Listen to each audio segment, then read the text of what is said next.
Hello everyone, Will Terrell here. Today I've got 5 tips for you on how to improve your line drawing. These are all tips that helped me tremendously with improving my line work. Hopefully it'll do the same for you. So let's get started.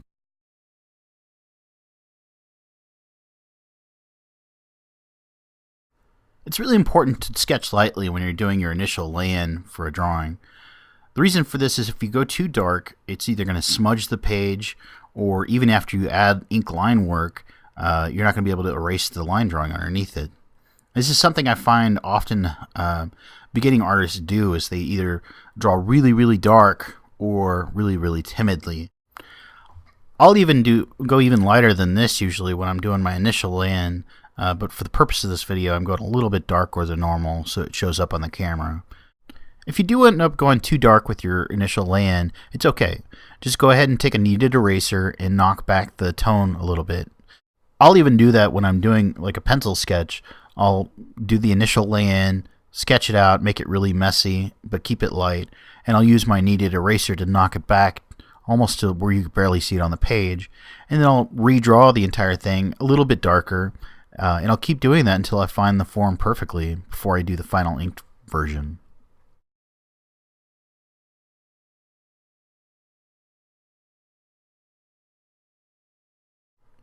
My next tip is to become more confident with your line drawing. That's something that's going to take years and years of practice to do. But you'll notice how I'm sketching out the lines like this. I notice this is something that most beginning artists do. Their lines will be timid, they'll be kind of jaggedy, because they're trying to sketch it through as they go. But what you want is a bold, smooth line like this. And that's, like I said, is something you're going to have to practice with over and over. And you'll notice I'm kind of whipping the line as it comes out of the arc. And I'll also follow over the line that I just drew, and that builds up the line so it all looks like it belongs together. Going back to our example, I'm going to use this Sharpie pen, which has a sort of a narrow line width to it. And it's sort of like the micron pigment I see a lot of beginning artists do and manga artists. And it's kind of a stiff line. So this is what I normally see in line work, is really jaggedy lines like this, and you don't want that. It's not really a natural line that you see in nature. I mean, it can be used as a texture, like it looks like a fabric or something, but not a skin tone. Most skin is smooth, and so you want the line that represents it to be smooth also. Same thing with the hair. You want that line to be somewhat smooth too. The only time you use a jagged texture is on something like a jagged canvas or t-shirt, or something that's been ripped. That's when a texture like that will come in handy.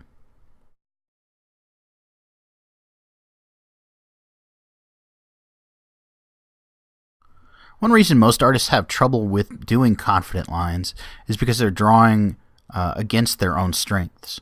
You need to draw towards yourself to have control over your line work. You can see when I draw in the opposite direction, my lines kind of splay and they're not very controlled, and you can see how they separate here. And like with every rule, this isn't 100% of the time.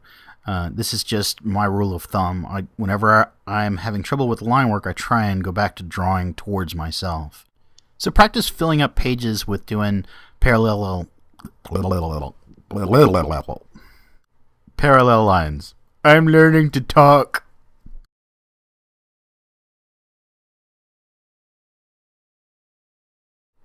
So in order to follow rule number 3, you'll need to turn the page in order to get your most confident line. Every artist has basically one good line stroke, and you need to turn the page in order to maximize the use of that line stroke. So I'm constantly turning the page in order to draw towards myself, so I can get that confident line. The other benefit to it is you can turn the page upside down and realize that your face looks jacked up. For instance, one of your eyes could be considerably lower than the other, and it looks really weird from this angle. And turning the page upside down will help you realize how bad it looks, and hopefully let you do something about it. Come on, turn the page upside down so you can see how bad it looks. So anyways, line work. Be confident, draw towards yourself, and spin the page. These are all things that are easy to forget, and then you realize, wow, these tips can really help me make my drawings look a lot better. I'm so glad that I listened to these tips. So at this point, I finally turned the page upside down, and I realized how weird that one eye looks like it's way higher up than the other one.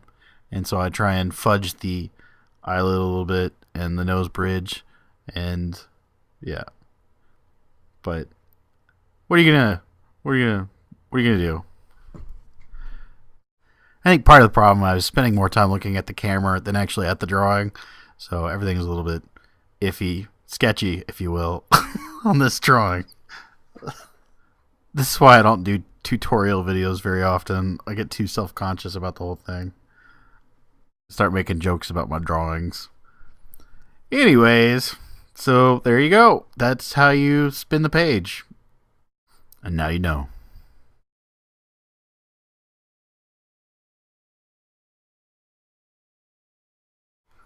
Line variation is my favorite part about inking. I just love making lines go from thick to thin.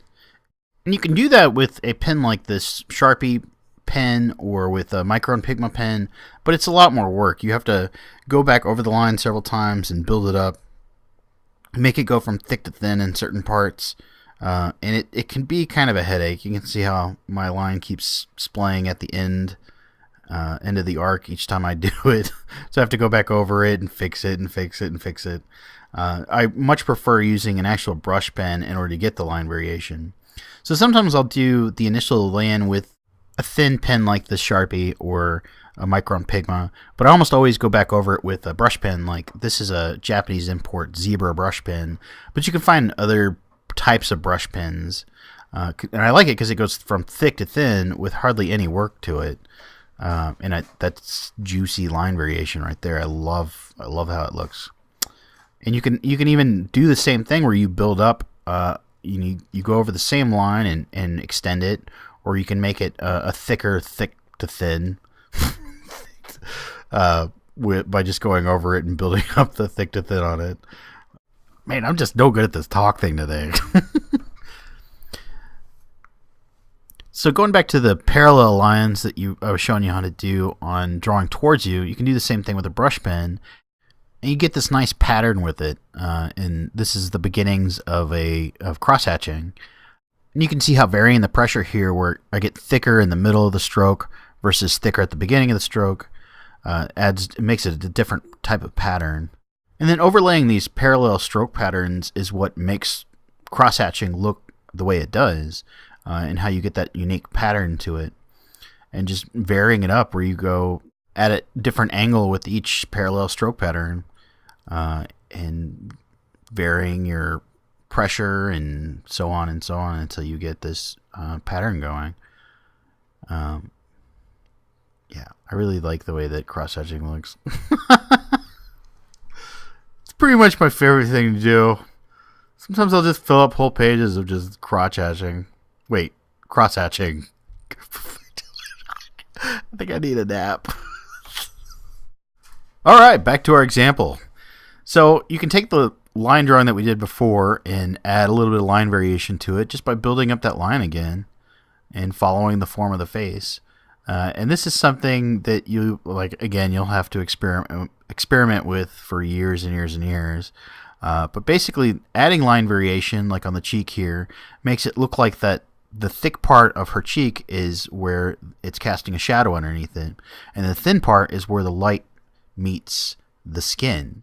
And knowing where to do that is just something you're going to have to practice with years and years and years. But then going back to the brush pen, you can do these really nice thick to thin strokes without having to build it up, without all the headaches. It's just like instantaneous. You get nice thick juicy lines and really thin lines, and yeah, I like it.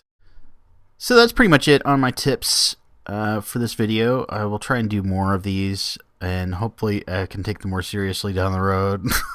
I hope this was somewhat useful to you.